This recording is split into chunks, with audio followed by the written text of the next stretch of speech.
Quand ils entendent le mot holding, pour eux, c'est un truc de fou. En faisant que du black, c'est impossible, tu peux pas vraiment décoller. Ça leur rappelle un peu la CAF.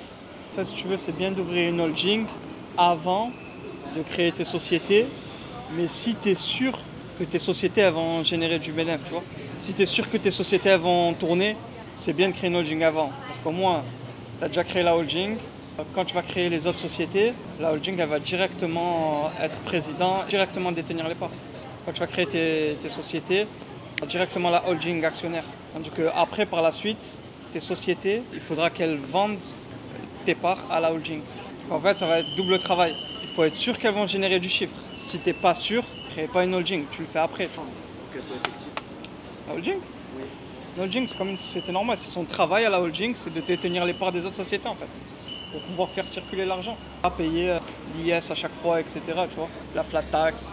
Mais quelqu'un qui démarre, si c'est pas ce que ça va donner son entreprise, tu vois, il vaut mieux qu'il la crée après. Ouais, en France.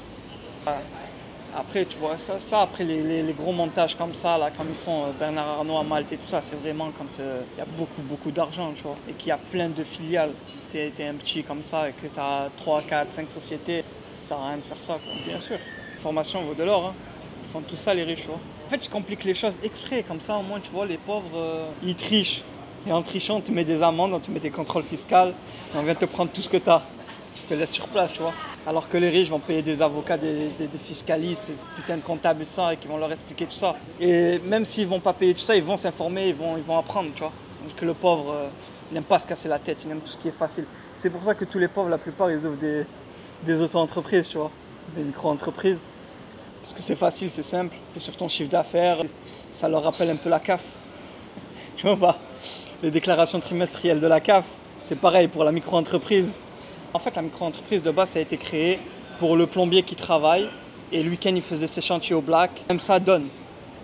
De base, ça a été créé pour ça. Tu as une petite activité à côté. Au lieu de faire du black, tu vas déclarer, tu vas payer, tu vas pouvoir faire légalement ton black. Avant, c'était bien, avec l'acre, si tu avais le droit à l'acre, parce que c'était 5%.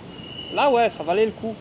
Mais maintenant, même avec l'acre, c'est presque 12% la première année. Ça vaut pas le coup, vraiment.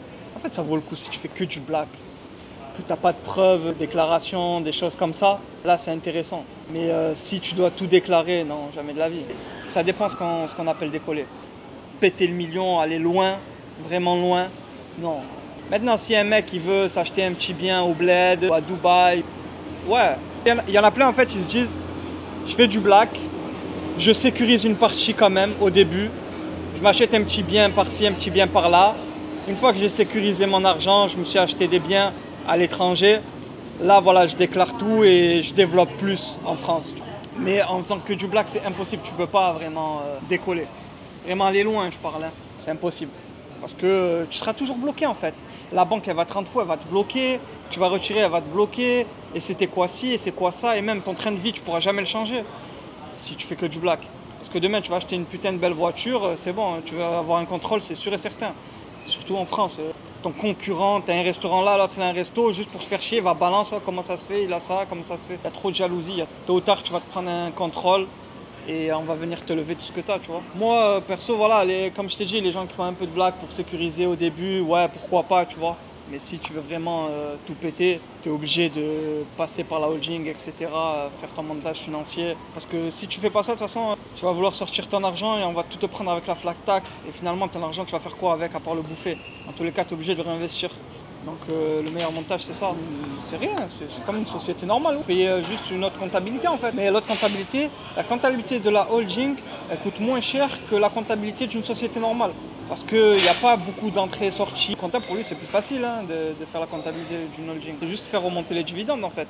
Et les gens, en fait, quand ils entendent le mot holding, pour eux, c'est un truc de fou. De base, avant, les gens, quand ils entendaient société, pour eux, c'était CAC 40 et tout ça. Alors maintenant, tu leur parles de holding.